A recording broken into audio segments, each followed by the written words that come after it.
Hi, ஒரு குட்டி விழாவை பார்க்கலாமா? சண்டே ஸ்பெஷல் மட்டன் பிரியாணி தான் வீட்டில். மட்டன் செய்யும்போது மட்டும் கண்டிப்பாக எண்ணெய் கம்மியாக ஊற்றணுங்க. இல்லைனா இப்படி தான் எண்ணெய் மேலே மிதக்கும் போல். மட்டன் உள்ள கொழுப்பெல்லாம் எண்ணெயை பிரித்து விட்டது. எத்தனை வாட்டி பிரியாணி சமைச்சாலும் பல வகையான ஃபேஸ் இந்த பிரியாணி மட்டும் காட்டுதுங்க. உங்களில் எத்தனை பேருக்கு பிரியாணி செஞ்சால் ஒவ்வொரு வாட்டி வேறு மாதிரி வரும்னு சொல்லிட்டு மறக்காமல் சொல்லுங்கள். பிரியாணி டேஸ்ட்டு அடிப்பொலியாக இருந்தது. அதுக்கப்புறம் என்ன, சிக்கன் 65யும் பொரிச்சாச்சு.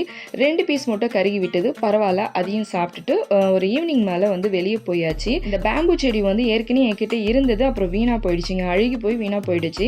சரி, இந்த வாட்டி வாங்கலான்னு போனால் லாஸ்ட் டைமோடு இந்த வாட்டி பேம்பு செடிலாம் ரொம்ப காஸ்ட்லியாக இருக்குங்க. 250 300 அந்த மாதிரி சொல்கிறாங்க. ஸோ நான் வாங்கவே இல்லை. பார்த்து அப்படியே பத்திரமா வச்சுட்டு அதுக்கப்புறம் மல்லி செடி இதெல்லாம் கொஞ்சம் பார்த்துட்டு இருந்தேன். பக்ரீத் வரப்போது. ஸோ எல்லோரும் ட்ரெஸ் எடுத்திருப்பீங்க. ஒரு சில பேர் ட்ரெஸ் எடுக்காமல் கூட இருக்கலாம். உங்களுக்கெல்லாம் ஒரு சூப்பரான ஒரு ஷாப் சொல்கிறேன். கடலூர் ஆனந்தம் சில்க் இருக்குல்ல, அங்கே போங்க. நிறைய டாப்ஸ் சூப்பராக இருக்குது. சாரீ கலெக்ஷன்ஸுமே நல்லா இருக்குது. ஸோ மறக்காமல் வேணும்னா பக்ரீத்துக்கு அங்கே போய் நீங்கள் பர்ச்சேஸ் பண்ணுங்கள். ஈவினிங் மேலே கொஞ்சம் வீட்டுக்கு தேவையான பொருள்லாம் வாங்கிட்டு பீச்சுக்கு போயிட்டு வீட்டுக்கு வரும்போது நூடுல்ஸ் வாங்கிட்டு வீட்டுக்கு வந்தாச்சு.